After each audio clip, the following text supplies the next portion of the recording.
In this video, we are going to look at clickjacking security vulnerability.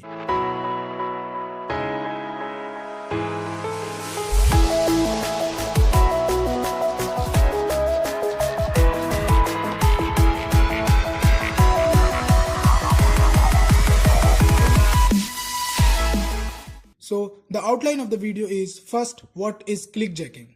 Second, demo using DVWA, and at last, HackerOne's report. So this is our OWASP page about clickjacking. So it says clickjacking, also known as UI redress attack, is when an attack uses multiple transparent or opaque layers to trick a user into clicking on a button or a link on another page when they were intending to click on the top level page. So explanation of these lines will be clear when I give you a demo on DVWA. So for the explanation of what this OS page says, I will show you through DVWA. Although there is no module for clickjacking, but when you see this setup and reset database, there is a button for creating and reset database. So suppose this button is very crucial for us.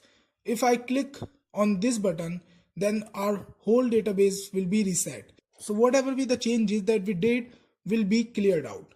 So this is very crucial button for us, and we really do not want to click this button.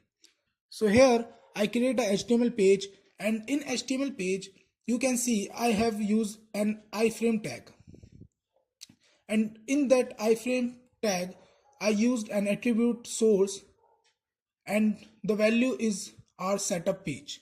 So if I open this page, you can see this chance to win an iPod, this part. So there are two pages. The first page, the inner page, is DVWA page, and the outer page is my own crafted page. You can see here the another button which is click here. So now go back to OS page and read it again.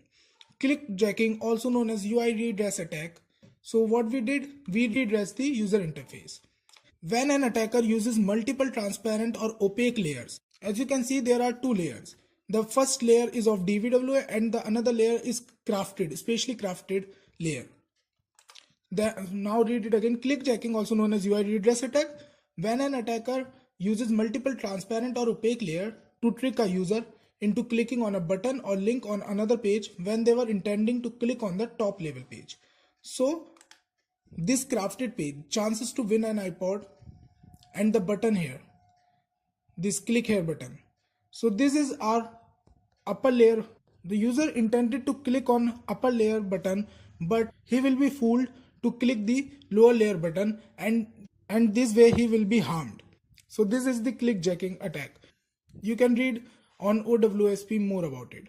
If you are a web application developer and you want to know how to defend against clickjacking, here it is. You can read about it here. Now let's see a demo. So this is our DVWA page.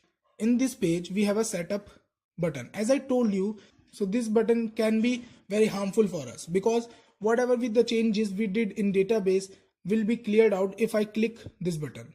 So what attacker did, he create his own page, and in that page he uses iframe, and in that iframe he loaded the setup page, and he also created a button which says click here. Using some CSS, what he will do, he will hide the upper layer button by changing the opacity. So this is CSS property, opacity, and what it is doing, it will change the opacity. It will make the lower layer transparent. Let's make it for 0.5 and see what are the effects.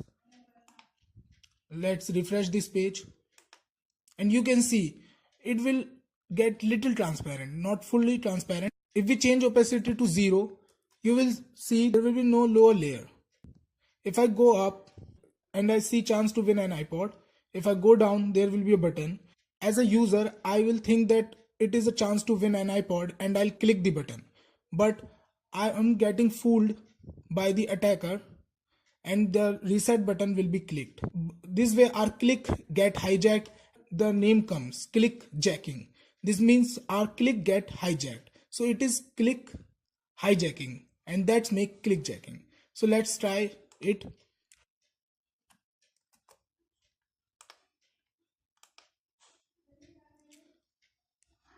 So as you can see, now I changed it to 0.1. This is for showing purpose. In real attacks, they make it to 0 only, so that the lower layer does not show. But here for seeing the demo, what I did is I make it to 0.1. So as soon as I click on this button, the setup will be reset. So I clicked on it and you can see the database has been created. I don't know whether you are able to see it or not, because if I change the opacity again, then this will be vanished.